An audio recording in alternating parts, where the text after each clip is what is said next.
Hello friends, Munmun কিচেনে তোমাদের সবাইকে স্বাগত। দেখো, আজকে আবার একটা নতুন রেসিপি নিয়ে তোমাদের কাছে হাজির হয়েছি। এটা হচ্ছে গাজরের হালুয়া। তো গাজরের হালুয়া আপনারা অনেকেই অনেক রকমভাবে বানান।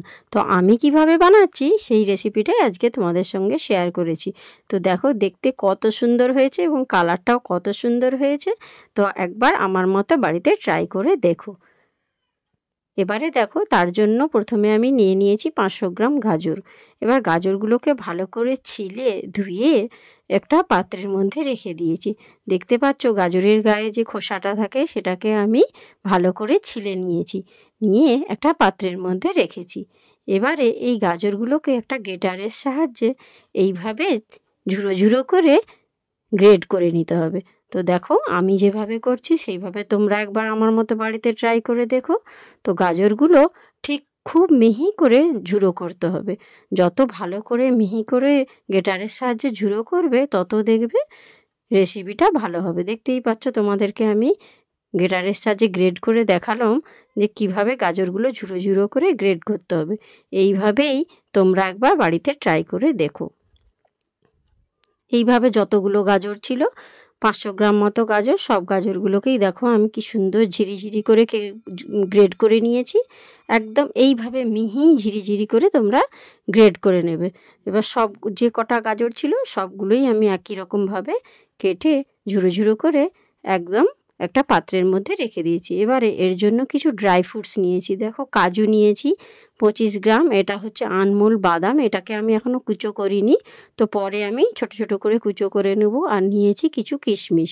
তো এইগুলো দিয়েই আমি আজকে গাজরের হালুয়াটা করব। তো সঙ্গে থাকো, দেখতে থাকো। তো দেখো, প্রথমেই একটা কড়া বসিয়ে দিয়েছি গ্যাসের উপর, তার মধ্যে দিয়ে দিয়েছি ঘিটা শীতের জন্য জমে আছে। তো দেখো, ঘিটা একটু গলে যেতে এবার ওই কড়াইয়ের মধ্যে আমি দিয়ে দিলাম ড্রাই ফ্রুটসগুলো।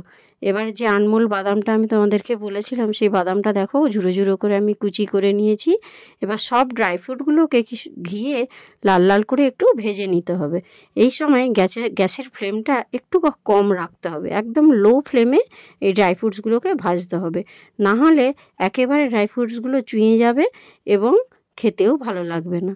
তো দেখো, লো ফ্লেমে আস্তে আস্তে করে আমি নেড়ে চেড়ে ওই ঘিয়ের মধ্যে ড্রাই ফ্রুটসগুলোকে ভেজে নিচ্ছি। তো মোটামুটি দেখো ড্রাই ফ্রুটসগুলো আমার ভাজা কমপ্লিট হয়ে গিয়েছে, কি সুন্দর লাল লাল করে ভেজে নিয়েছি। এবারে একটা ছান্তার সাহায্যে সমস্ত ড্রাই ফ্রুটসগুলোকে তুলে একটা পাত্রর মধ্যে রেখে দেব। এই সময় গ্যাসের আঁচটা একেবারেই লো ফ্লেমে রাখতে হবে, না হলে ড্রাই ফ্রুটসগুলো সমস্তই প্রায় চুয়েই যাবে। এবারে দেখো, এই পাত্রের মধ্যে এখনও অনেকটা ঘি রয়ে গিয়েছে। এবার ওর মধ্যে দিয়ে দিলাম আবার 1 চামচ ঘি। তো ঘিটা শীতের জন্য জমে আছে তোমাদেরকে বললাম। তো দেখো, ঘিটা একটু গরম কড়াইয়ের মধ্যে দেওয়ার পর আস্তে আস্তে গলতে শুরু করেছে। এবার ঘিটা মোটামুটি গলে গেলে এবারে যে ঝুরো করে গ্রেড করে রেখেছিলাম গাজরগুলো, সেই গাজরগুলো ওর মধ্যে দিয়ে দিলাম। এবার গাজরটাকে হাতে সময় নিয়ে ভালো করে ভাজতে হবে। এই গরম ঘিয়ের মধ্যে যত ভালো করে গাজরগুলো ভাজা হবে, রেসিপিটা এবং হালুয়াটা ততটাই সুন্দর হবে এবং টেস্টি হবে।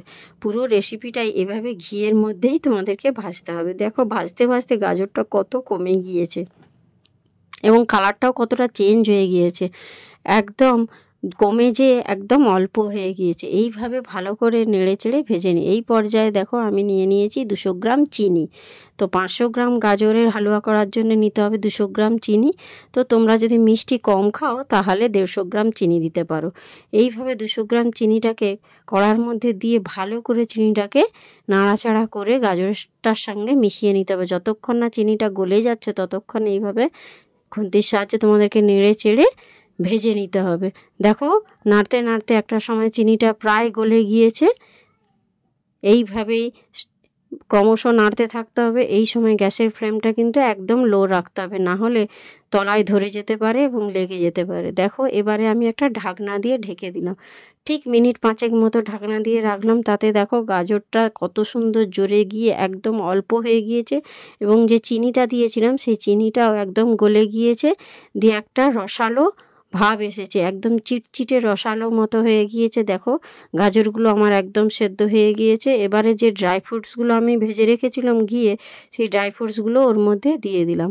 তো তো ড্রাই ফ্রুটসটাকে দেওয়ার পরও ভালো করে ওর সঙ্গে মিশিয়ে নিতে হবে। আর একটু হাতে সময় নিয়ে ভালো করে নেড়ে চেড়ে যে রসটা ওর মধ্যে রয়েছে চিনির, সেই রসটাকে একদম শুকনো করে নিতে হবে, যাতে চিনির গ্রেভিটা ওর মধ্যে না থাকে। দেখো এই পর্যায়ে দেখতেই পাচ্ছ যে চিনির যে রসটা ছিল একেবারে শুকনো হয়ে গিয়েছে। এইবারে তোমাদেরকে এর মধ্যে অ্যাড করতে হবে দুধ। তো এই সময় দেখো গ্যাসের আঁচটা যেন একদম কম থাকে, এইভাবে নেড়ে চেড়ে নিতে হবে যাতে না তলায় লেগে যায়। এবারে এর মধ্যে দিয়ে দেব 500 গ্রাম মতো দুধ। এবার দুধটা ওর মধ্যে আমি আস্তে আস্তে করে দিয়ে দিচ্ছি।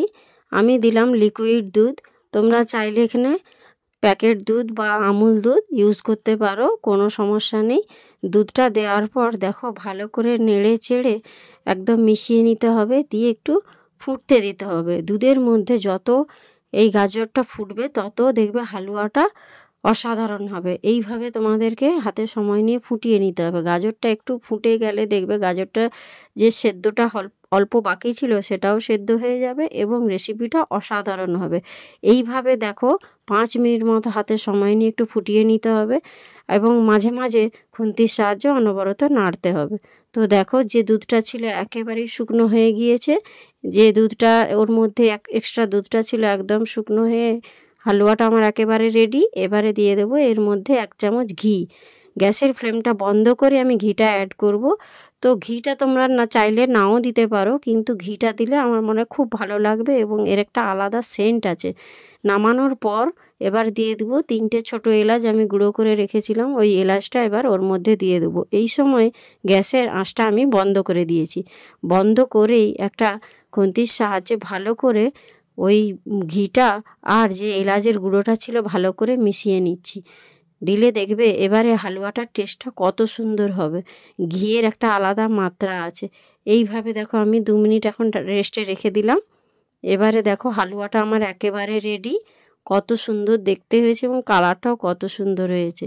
এবার এই হালুয়াটাকে আমি একটা প্লেটের মধ্যে সার্ভ করে দিয়েছি। দেখো দেখতে কত সুন্দর হয়েছে এবং খেতেও কিন্তু সত্যিই লোভনীয় হয়েছিল। একবার আমার মতো এই রেসিপিটা বাড়িতে ট্রাই করে দেখো, আশা করছি তোমাদের খুব ভালো লাগবে। এবং এরকম নিত্য নতুন রেসিপি পেতে আমার চ্যানেলটাকে সাবস্ক্রাইব করে বেল আইকনটা প্রেস করে রেখো, যাতে নোটিফিকেশানটা সবার আগে তোমার কাছে এসে পৌঁছয়। আজকের মতো টাটা, বাই বাই।